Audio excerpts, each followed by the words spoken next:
বাংলাদেশে একটা দল বেরিয়েছে, তার নাম হিজবুত তৌহিদ। তাদের ইমাম হচ্ছে সেলিম।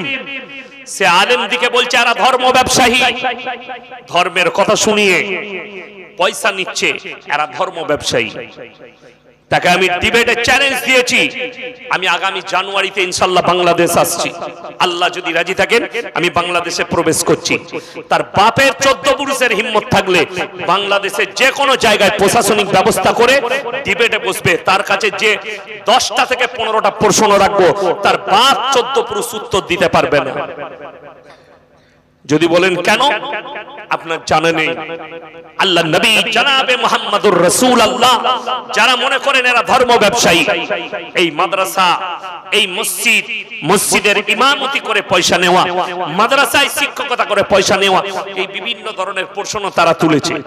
আল্লাহ রাসূলের হাদিস আছে স্পষ্ট, নবীজি সাল্লাল্লাহু আলাইহি সাল্লাম বললেন আমার উম্মতিরা কিয়ামতের পূর্বে 73টা দলে বিভক্ত হয়ে পড়বে। কটা বললাম? 73। আমার বন্ধুগণ, এই তো এখন শুরুয়াত আছে।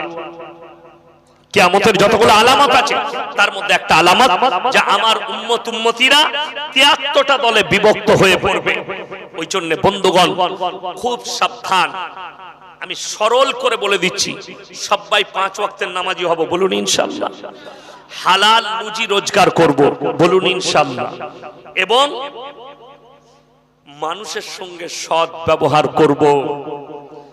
5 ওয়াক্তের নামাজি, সৎ ব্যবহার, হালাল রুজি রোজগার এবং আত্মীয় স্বজনের সঙ্গে সুসম্পর্ক, জান্নাত আপনার রেডি।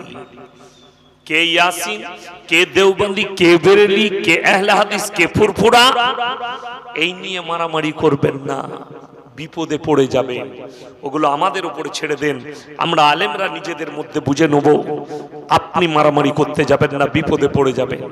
ইয়াসিন সাহেবের কথা শুনে কেউ কি গালি দেবেন না, কারুর কথা শুনে ইয়াসিন সাহেবকে গালি দিবেন না। আলেমদের সঙ্গে, মানুষের সঙ্গে সৎ ব্যবহার করুন, প্রতিবেশীর সঙ্গে সৎ ব্যবহার করুন। কোরআনে আছে জানেন, আলেমরা তো অনেক দূরের কথা, কোরআনে আছে কোন মানুষ, এখানে আল্লাহ ধর্মের কথা মেনশন করেননি, কোন মানুষকে যদি অন্যায় ভাবে হত্যা করে সে গোটা মানব জাতিকে হত্যা করার পাপ করল। এটা কোরআন। কোন মানুষ যদি কোন মানুষের উপকার করে সে যেন গোটা মানব জাতির উপকার করলো। ওই জন্য রাসূলের হাদিস আছে, তোমরা মুমিন ততক্ষণ হতে পারবে না যতক্ষণ পর্যন্ত তোমার কাছ থেকে তোমার প্রতিবেশী সুরক্ষিত নয়। ভাষার দ্বারা, আখলাকের দ্বারা, চরিত্রের দ্বারা তাদেরকে সুরক্ষা দিতে হবে। নবীজি বললেন, তোমরা দেখো না তোমার বাড়ির পাশে কে বসবাস করছে, সে হিন্দু হোক, সে মুসলিম হোক, সে দলিত হোক, সে আদিবাসী হোক, সে খ্রিস্টান হোক, ক্ষুধার্ত হলে খাবার দাও, বস্ত্রহীন হলে বস্ত্র দাও, বিপদে পড়লে পাশে দাঁড়াও। এটাই হচ্ছে রাসূল সাল্লাল্লাহু আলাইহি সাল্লামের আখলাক। আপনি যদি এই আখলাক দেখাতে পারেন, আপনার সামনে বালা আপনার উপরে ফিদা হবে, সে ইসলামের প্রতি আকৃষ্ট হবে, সে কালমার উপরে টিকে চলে আসবে।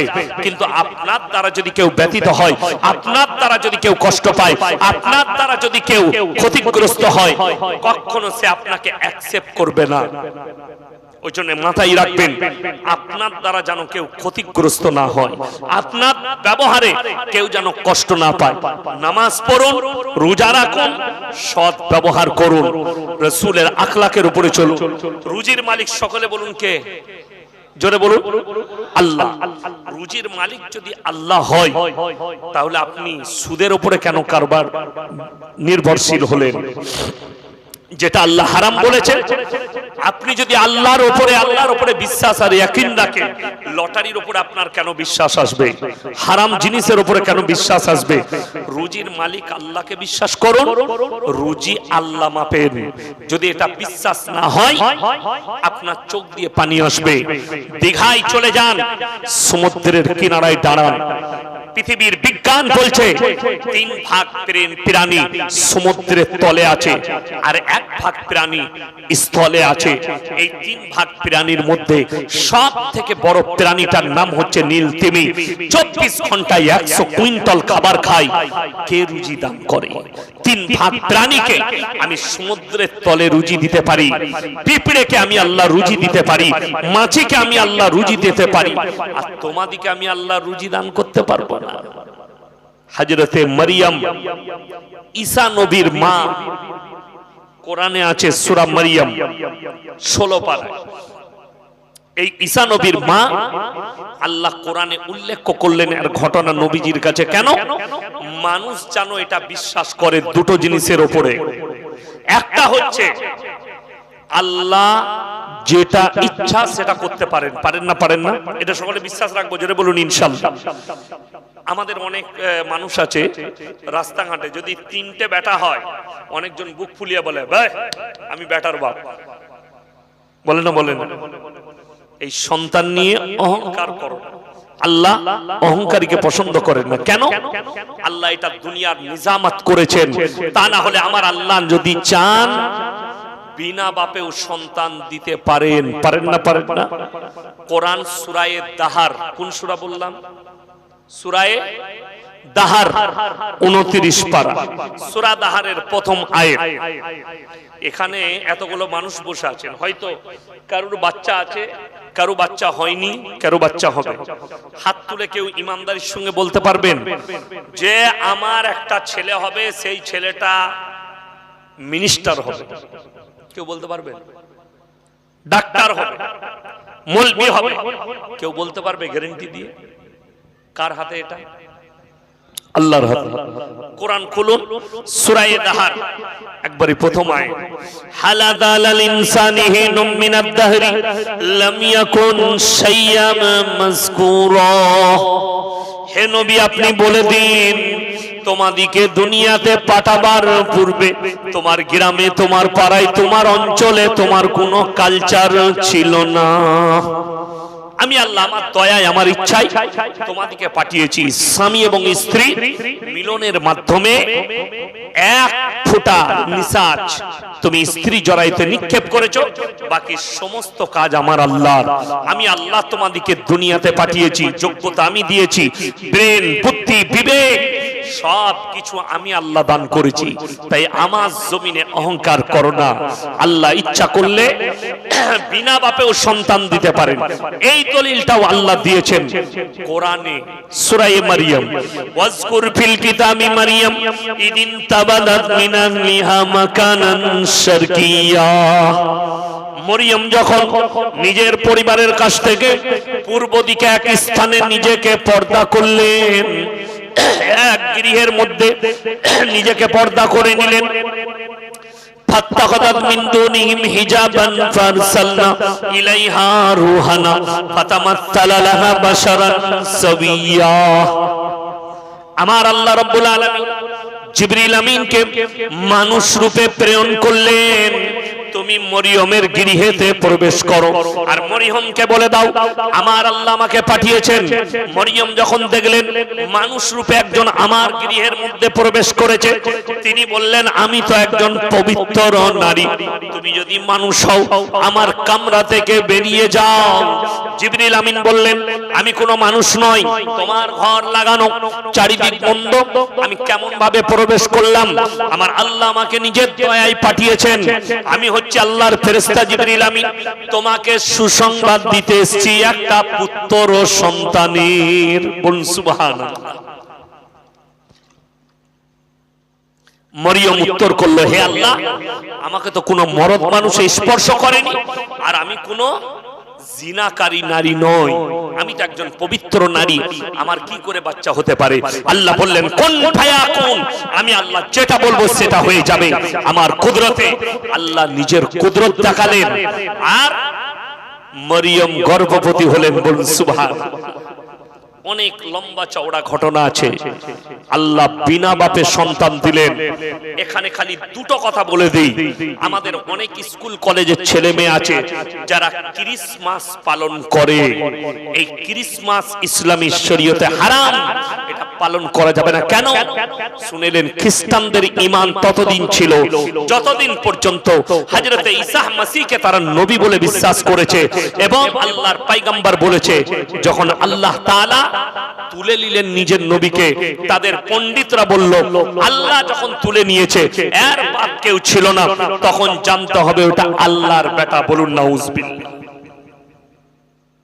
আল্লাহ কিয়ামতের দিনে দেখবেন গির্জার ভেতরে দুজনার মূর্তি থাকে, এক হচ্ছে মারিয়াম ঈসা নবীর মা, দুই হচ্ছে কার? যিশুর। যিশুকে ওরা ঈসাই মনে করে, যাকে ক্রুশচ্ছেদ করা হয়েছিল। এই দুজনার মূর্তি রাখা থাকে, তাদের কাছে উপাসনা করে, ভালো মন্দ চাই। কোরআন কত অ্যাডভান্স শুনেলেন। আল্লাহ তাআলা 1450 বছর আগে নবীকে বললেন আপনার উম্মত উম্মতিকে শুনিয়ে দাও, কিয়ামতের দিনে আল্লাহ তাআলা সমস্ত পৃথিবীর মানুষের সামনে হযরত ঈসা মসিহকে কাঠগোলায় দাঁড় করাবেন আর প্রশ্ন ছুড়বেন। প্রশ্নটা কি থাকবে? إذ قال الله يا عيسى ابن مريم أأنت قلت للناس اتخذوني وأمي إلهين من دون الله। ওগো ঈসা, তুমি কি বলেছিলে তোমার কওমকে আল্লাহ ছাড়াই আমি আর আমার মা আরো দুটো আল্লাহ? আল্লাহ প্রশ্ন করবেন, হে আমার ঈসা, তুমি কি বলেছিলে তোমার কওমকে আমি আর আমার মা আরো দুটো আল্লাহ? ঈসা নবী চোখ দিয়ে পানি ফেলিয়ে বলবেন ক্বালা সুবহানাক। আল্লাহ, যে কথা বলার আমার অধিকার নেই আমি কেমন করে বলতে পারি? আর আমি যদি এই কথা বলতাম, ইন্নাকা আনতা আল্লামুল গায়ব, আপনি তো আলিমুল গায়ব, গায়বের খবর জানেন, অন্তরের খবর জানেন। আল্লাহ বলবেন আমি সব জানি, এদেরকে বিশ্বাস স্থাপন করানোর জন্য আজকে আমি তোমাকে দাঁড় করিয়েছি। আল্লাহ তাদেরকে জাহান্নামের রাস্তা দেখাবে, প্রবেশ করো জাহান্নামে। আর তাদেরকে বলা হবে তোমরা যাদের উপাসনা করেছিলে তাদেরকে জিজ্ঞেস করো তারা কি তোমাদের উপকারে আসবে? ঈসা নবী এবং মারিয়াম বলবে তোমাদেরকে তো কখনো আমরা আদেশ করিনি যে তোমরা আমাদের কাছে ভালো মন্দ চাও, আমাদের উপাসনা করো। আমার বন্ধুগণ, আমার ভাই, আমার আল্লাহওয়ালা ভাইয়েরা, কান খুলে শুনেলেন। আপনাদের জানের মনে হচ্ছে পাপের সাগরে ডুবে থাকবো, যত ইচ্ছা পাপ করব, এই আমাদের মতো মৌলবীকে ডেকে দোয়া করবে, হুজুররা আসবে দোয়া করে দিবে, জান্নাত আমাদের রেডি হয়ে যাবে। আমি যাত্রার দলিল দেব না।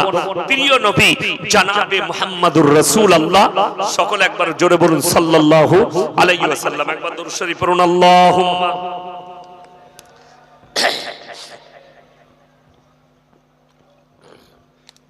জানি আসতে বলুন।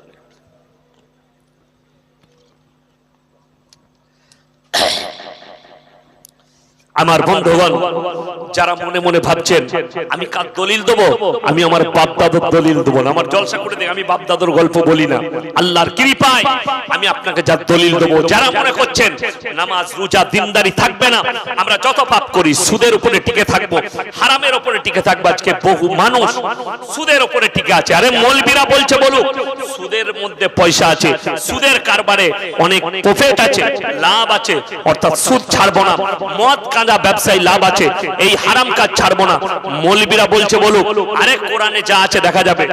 এই ব্যক্তির জানাজাও হচ্ছে, এই ব্যক্তির জন্য দোয়া হচ্ছে, এই ব্যক্তির মিলাদ হচ্ছে, এই ব্যক্তির কোরআন খানি হচ্ছে, এই ব্যক্তিকে আমরা দোয়া করে জান্নাতে দিচ্ছি। আমার ভাই, কে জান্নাতে যাবে জাহান্নামে যাবে আমার আল্লাহ জানেন, কিন্তু কোরআনের কথা বলে দিচ্ছি।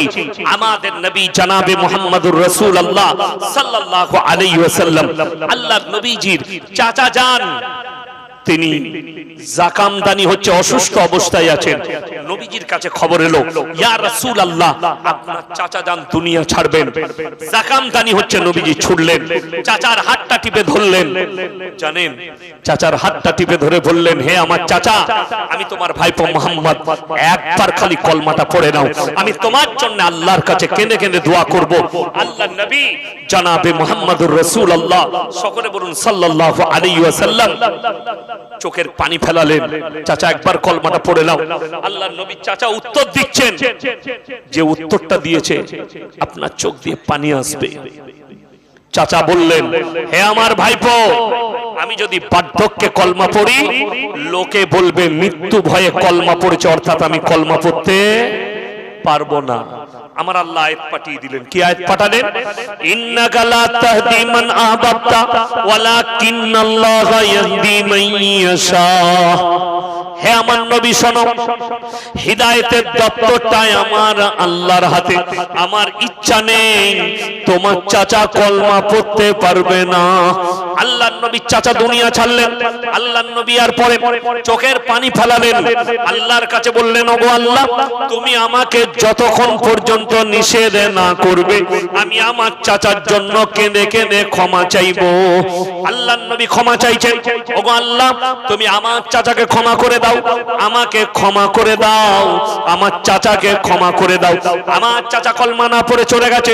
আমার আল্লাহ রাব্বুল আলামিন জিবরিল আমিনকে পাঠালেন আর নবীকে নসিহত করলেন, উপদেশ পাঠালেন। আচ্ছা বলুন তো, নবীদের দোয়াকে আল্লাহ কবুল করেন না করেন না? কথা বলেন, করেন। নবীজি কার জন্য দোয়া করছেন? নিজের আপন চাচার জন্য, যে চাচা কলমা না পড়ে দুনিয়া ছেড়েছে। আল্লাহ আয়াত পাঠিয়ে দিলেন, উপদেশ পাঠালেন, নসিহত। মা কানা লিন নবিয়্যি ওয়াল্লাযীনা আমানু আন ইস্তাগফিরু লিল মুশরিকিন ওয়ালাউ কানু উলি কুরবা। হে নবী শোনো, যারা মুশরিক হয়ে বেঈমান কাফের বাদ্দিন হয়ে মারা গেছে তাদের জন্য দোয়া করতে পাবে না, যদিও তারা তোমাদের নিকটতম আত্মীয় হয়। এটা কোরআন। যদিও তারা তোমাদের নিকটতম আত্মীয় হয় তাও তুমি তাদের জন্য দোয়া করতে পাবে না। এরপর ইয়াসিন কোন ক্ষেতের মুলি? তোমার বাপ হারাম জানার পরেও জিদ করে করে সুদের উপরে জীবন কাটিয়ে মারা গেছে, তুমি বলছো মলবিকে হায়ার করে আমি জান্নাতে যাব। তুমি বলছো মলবির পয়সায় আমি জান্নাতে চলে যাব। আমার বন্ধুগণ, আমার ভাই, আপনাদের সকলকে অনুরোধ করছি, নামাজ 5 ওয়াক্তের সবাই পড়বো। জোরে বলুন তো, হাত তুলে ইনশাআল্লাহ। নামাজ ছাড়বেন না, নামাজ কম্পালসারি, নামাজ আপনাকে পড়তেই হবে।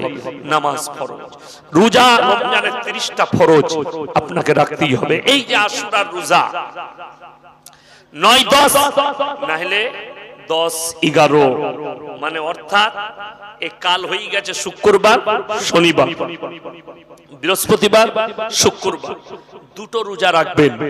হাদিসে আর ফজিলত এসেছে, এই দুটো রোজা যারা রাখলো পুরো বছর রোজা রাখার নেকি তাদের নামায় আমলে দেওয়া হবে। জোরে বলুন সুবহানাল্লাহ। আচ্ছা, এই আমলটা ভালো না লাঠি নিয়ে ড্যান্স করাটা ভালো? এটা এরপর আপনার রুচির উপরে ছেড়ে দিলাম। আমি খালি নসিহত করনে ওয়ালা, হিদায়াত দেনে ওয়ালা আল্লাহ, কি করবেন আপনি দেখুন। এরপর অনেকজন বলবে, না না 5 লাতে বিরাট লাঠি খেলা হবে, মঞ্জিল মাটি, আমি তো খেলতে যাব না, দেখতে যাব। অনেকজন যাই না শুনেলে, আপনাদের এই পাড়ায় একটা বাড়িতে চুরি হচ্ছে, রাতের বেলায় ডাকাতি। একজন পেশাব করতে উঠেছে, পেশাব করতে উঠে দেখলো, ওরে বাবা রে, আর বাড়িতে ডাকাতি চলছে। ও চুপচাপ গাছতলায় বসে লুকিয়ে সব দেখলো, সব লুটে নিয়ে চলে গেল। গ্রামের মানুষ জেগে গেছে। পুলিশ বাবুরা এলেন গাড়ি নিয়ে, এসে জিজ্ঞেস করলেন, এই কাকে দেখেছো? সে বলে, স্যার প্রথম থেকে শেষ পর্যন্ত আমি দেখেছি। কাকে বেশি মারবে? কথা বলে না, তাকে মারবে না মারবে না। তো যদি আপনি বলেন আমি খালি দেখতে গেছি, আপনিও অপরাধী, আপনি মার খাবেন। কেন? কোরআনে আছে, যেখানে আল্লাহ এবং রাসূল বিরোধী কাজ হবে, শরীয়ত বিরোধী কাজ হবে, হয় হাতের তারা রুখে দাও, তা না হয় জবানের তারা রুখে দাও, তা না হয় ওই জায়গা থেকে ঘৃণা করে দূরে সরে চলে এসো। আমার বন্ধুগণ, আপনি ওই জায়গা থেকে ঘৃণা করে দূরে সরে চলে আসুন। যেখানে আল্লাহ বিরোধী, রাসূল বিরোধী কাজ হচ্ছে, শরীয়ত বিরোধী কাজ হচ্ছে, ওই জায়গা থেকে দূরে সরে চলে আসুন। এখন আমাকে যারা বিয়ে পড়ানোর দাওয়াত দেয়, আমার কাছে সিস্টেম আলাদা। এখন আমি নতুন করে দাওয়াত নিচ্ছি, কিন্তু সিস্টেম হচ্ছে মসজিদের ভেতরে নিকাহ পড়াতে হবে। কোথায় বললাম? মসজিদের ভেতরে। এখন অনেকজন বলবেন এটা কি? শুনেলেন, সাহাবী, তাবিন, তাবে তাবিন, আম্মায়ে মুজতাহিদিন, ফুকায়ে সালিহিন, এদের কাজ পর্যন্ত মসজিদের ভেতরেই নিকাহ হয়েছে।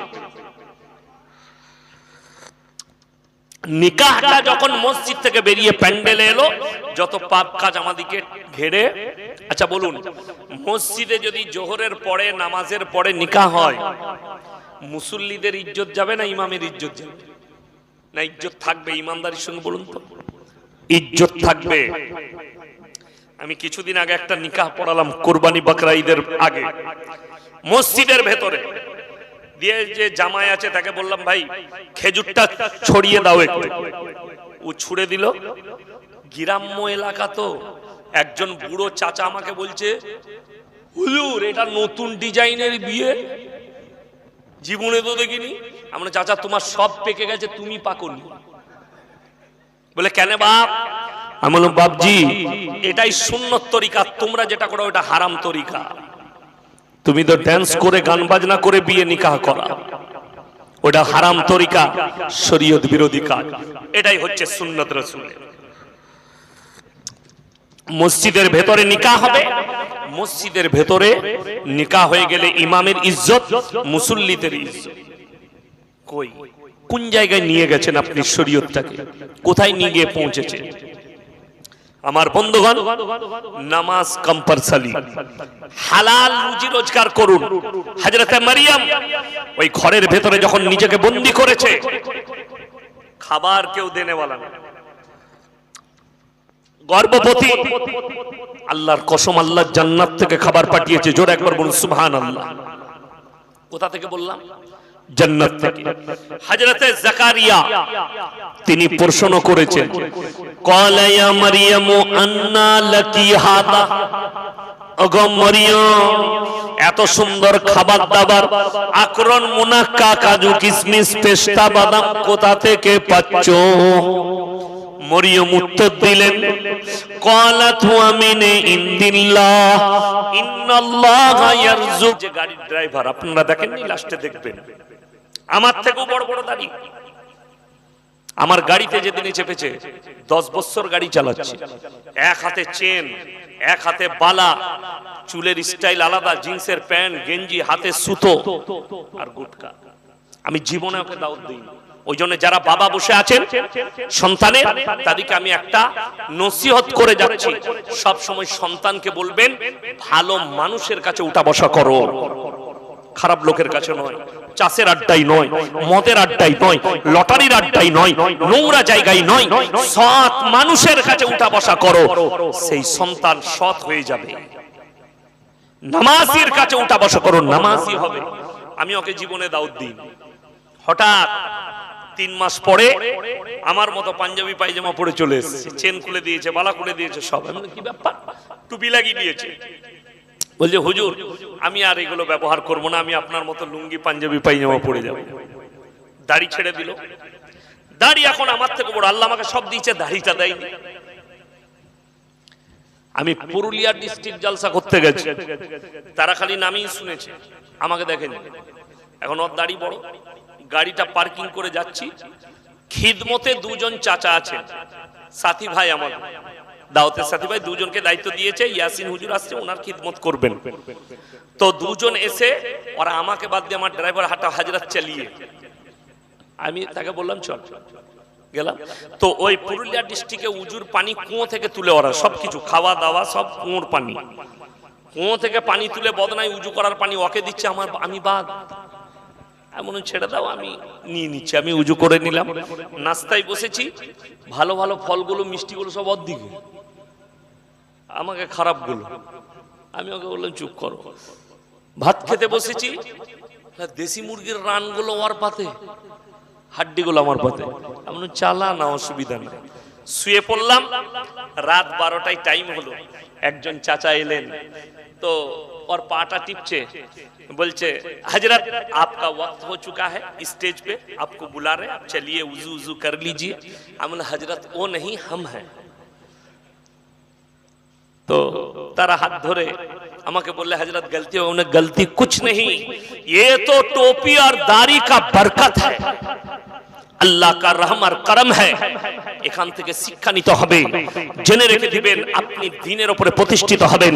রাসূলের হাদিস আছে, আল্লাহ রাসূল সাল্লাল্লাহু আলাইহি সাল্লামের সহিহ হাদিস, যারা আল্লাহর রাস্তায় দ্বীনের পথে থাকবে আল্লাহ মৃত্যুকাল পর্যন্ত তাদেরকে ইজ্জতের রুজি দান করবেন। জোরে বলুন সুবহানাল্লাহ। আজকে আমাদের সমাজে নামাজ 5 ওয়াক্তের ফরজ না ফরজ নয়? ফরজ। কিন্তু দুঃখের বিষয় 100টার মধ্যে 80টা লোক বেনামাজি। রাগ করবেন না, বাস্তব বললাম না মিথ্যা বললাম? 80টা লোক বেনামাজি। 3টে কোয়ালিটির নামাজি আছে, জুম্মা, ঈদ, বকরা ঈদ আর 5 ওয়াক্তের। 3টে কোয়ালিটি। ঈদের দিনে লাপাই কোন মাল কটা জীবনে কোনোদিন যায় না তারা। ঈদের দিনে গিয়ে এরকম তোয়ালি লিজ একটা হুজুর নিয়তটি বলে দেন তো। নিয়ত নিয়ে কি করবি? দরুদ শরীফ জানে না, আত্তাহিয়াতু জানে না, দোয়া মাসুরা জানে না, রুকু সিজদা তাসবিহ জানে না। তোয়ালি লিচে তোয়ালিটা শ্বশুরের, জামাটা শ্বশুরের, লুঙ্গি শ্বশুরের, ভেতরের আন্ডারপ্যান্ট শ্বশুরের। বললে তোর কি? বলে আমার কিছু নাই, ন্যাংটো লোকটা আমি। দিয়ে জান্নাতে যাবে, শ্বশুরের জামা পরে ঈদের নামাজ পড়ে জান্নাতে। বাকি দিন আর না, ও খালি ওই দিনে আছে। আপনি আপনার এলাকায় কালকে মিলিয়ে নেবেন। কোন মানুষ মারা যায় বলে জোহরের পরে জানাজা হবে, হয় না? হয় না? আসরের পরে জানাজা হবে।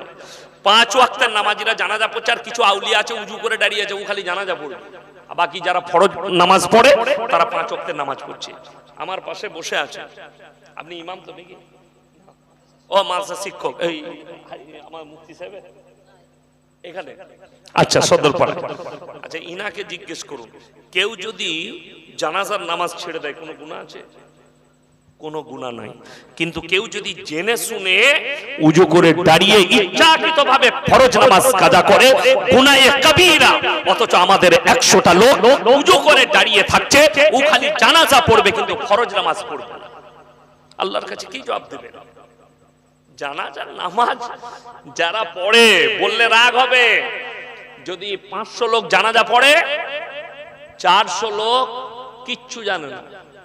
কি বুঝলেন? আমি খালি চিন্তা করে, আল্লাহ জীবনে মাদ্রাসা যাই না, মক্তবে যাইনি, বগদাদি কায়দা পড়েনি, আম্মা পাড়া পড়েনি, তারপরও নামাজ পড়ে লিচ্ছে। আল্লাহ আল্লাহ কিচ্ছু পড়ে না, খালি মুখটা লাড়ে, পাশে চাচা লাড়ছে, ও লাড়বে। ওই জন্যই তো ঈদের নামাজে কখনো রুকু সিজদা বলতে হয় ইমামকে। সমাজের অবস্থা কোথায়? অথচ রাসূল সাল্লাল্লাহু আলাইহি ওয়াসাল্লাম বললেন, হাদিস আছে রাসূলের, যারা 5 ওয়াক্তের নামাজি হবে আল্লাহ মৃত্যুকাল পর্যন্ত তাদের রুজিতে কোনোদিন কমি দিবেন না। জোরে বলুন সুবহানাল্লাহ। আপনি যদি এটার উপরে বিশ্বাস রাখেন, আর যাদের বিশ্বাস নেই তারা আমাদের দিকে নজর দেন। 10,000, আমার বেতন 12,000, ওনার থেকে 2,000 বেশি। বিসমিল্লাহ। আপনি খালি চিন্তা করে দেখুন, এই 10,000 ওয়ালাদের পোশাক দেখুন, কি মনে হচ্ছে? ভিখারি মনে হচ্ছে তো আমাদিকে? বলুন, 10,000 ওয়ালার পোশাক। আমি যে লুঙ্গিটা পরে আছি, এই লুঙ্গিটা 1200 টাকা দাম। বাংলাদেশ থেকে পাঠিয়েছে আমার জন্য গিফট, চাইনি, পাঠিয়ে দিয়েছে। হুজুর আপনার জন্য গিফট পাঠিয়েছি, কলকাতার অমুক হোটেলে রাখা আছে, আপনি নিয়ে নেবেন। ম্যানেজারের কাছে 3খানা লুঙ্গি পাঠিয়েছি। আমি 1 জানুয়ারি আমার জলসা ছিল আগরতলায়। আমি নিয়ত করেছি কলকাতা এয়ারপোর্টে চেপে আগরতলায় নেমে আমি খানা খাবো। কিন্তু রুজি আল্লাহ আমার মেপেছে এয়ারপোর্টে। একজন অফিসার দেখতে পেল, নদিয়ায় বাড়ি, আমাকে ডেকে নিয়ে গেল।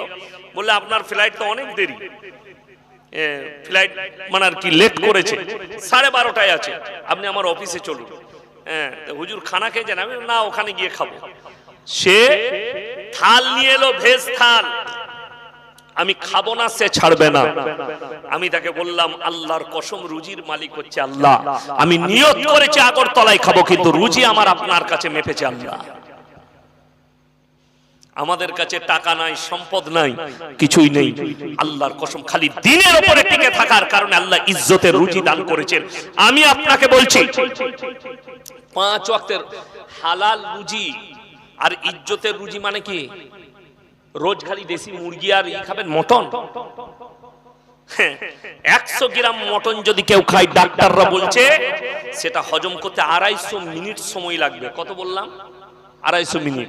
তো যদি দিনে আর রাতে 2 বেলায় 3 বেলায় যদি মাটন খান, 3 দিন পরে মালটাকে খুঁজে পাওয়া যাবে না, হসপিটালের বেডে থাকবে, নাহলে পটল তুলে দিবে। ঠিক বললাম না ভুল বললাম? ওই জন্য হালাল রুজিটা বুঝতে হবে। হালাল রুজি মানে দামি নয়। মুকেশ আম্বানি এত কোটিপতি, সে সোনার মুরগি খাইতো নাকি? এই সোনার মুরগি খাওয়া যাবে? আলমারিতে রাখতে হবে। রূপোর চামচ দিয়ে খায়, চামচটা খাওয়া যাবে না।